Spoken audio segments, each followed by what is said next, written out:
मैं सबको धन्यवाद देना चाहता हूँ कि सभी लोगों ने अपना कीमती वक्त करके इस फंक्शन के लिए आए, उनको धन्यवाद। हमारे गेस्ट ऑफ ऑनर भी they are very busy people, they also took time.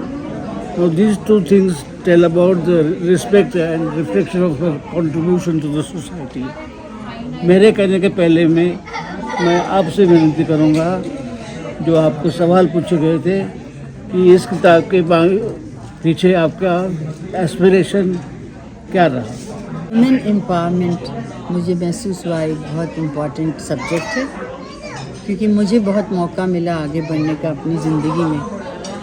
तो मुझे ऐसा महसूस हुआ कि मुझे दूसरी वुमेन को भी सपोर्ट करना चाहिए, इसलिए मैंने ये ऑर्गेनाइजेशन शुरू किया, federation of Indian women entrepreneurs.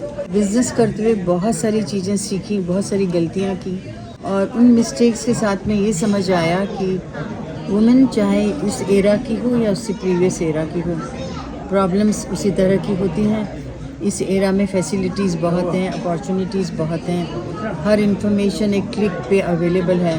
जब हमने शुरू किया था तब हमें बहुत मेहनत करनी पड़ती थी और कोई अपॉर्चुनिटी या नेटवर्किंग का कोई पॉसिबिलिटी नहीं थी। हमें तो कोई रोल मॉडल भी नहीं मिलता। उस एरा से इस एरा तक पहुंचने में जो भी प्रोसेस है उसके अंदर कितना कुछ काम करना पड़ता है, माइंडसेट चेंज करना पड़ता है। फाइनेंसेस एक चीज़ है जो कि वुमेन को बहुत अच्छे से अंडरस्टैंड करना चाहिए, because finance is the backbone of any work, any industry.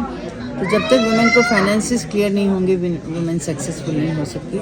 इसलिए बहुत ज़रूरी है कि वुमेन फाइनेंस के ऊपर पूरा ध्यान दें, अपने माइंड सेट के ऊपर ध्यान दें, अपनी हर अपॉर्चुनिटी पे ध्यान दें, और जिस तरह की ऑब्स्टिकल्स आती हैं उनको मेंटली इस तरह से तैयार करें कि उन ऑब्स्टिकल से हमें कोई फ़र्क नहीं पड़ता, हमें तो आगे बढ़ना ही है।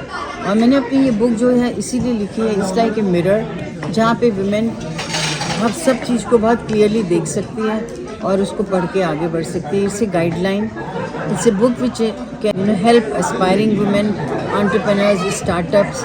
इसलिए इस बुक को मैंने लिखा है, इसलिए इसका नाम भी मैंने यही रखा है, ब्रेक थ्रूज एंड बियॉन्ड, ताकि हम ज़िंदगी के अंदर जो भी काम करते हैं उसमें कुछ न कुछ सफलता पाएँ और आगे बढ़ते चले जाएँ। तो स्केलिंग अप करने के लिए क्या क्या करना चाहिए वो मैंने 7 लॉज ऑफ सक्सेस लिखे हैं, वो उसमें ध्यान से अगर वो पढ़ें तो उनको ज़रूर उससे बहुत लाभ होगा। आज जब मैंने स्पीच सुना, I had gone into a deep state of meditation. There are 2 components to this book. One is a materialistic one, other is a spiritual one. Let me tell you about the materialistic one. Swami Vivekananda is my hero in my life. His main message was believe in yourself. That's what she did.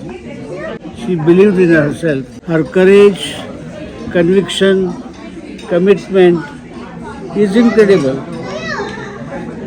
Every obstacle she faced, she turned into an opportunity.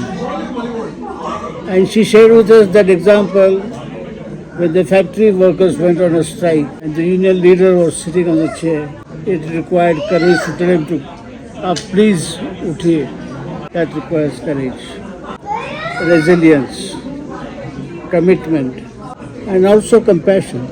Because she told the union leader, आप तो शाम का खाना मिलता है, पीना मिलता है, ये बच्चे कहाँ से आएंगे, सारा परिवार इनके ऊपर डिपेंड है, इनको जो भूखा मार दो। Next day except 3 workers, all of them came. Thank you. That's very admirable. This is the materialistic part of it. Bye. The spiritual part, we are devotees of Guruji Maharaj. 7 July is his birthday. 7 stage के ऊपर नवरत्न बैठे थे, 9 people were there on the stage.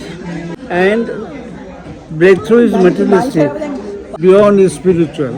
So that's my understanding, materialistic and spiritual aspect. Breakthrough is materialistic, this is spiritual. You are submitting this to Guruji Maharaj, he is taking you beyond. तो मेरी समझ में जो आया है आपके सामने रखा है। धन्यवाद, शुक्रिया, बहुत बहुत शुक्राना।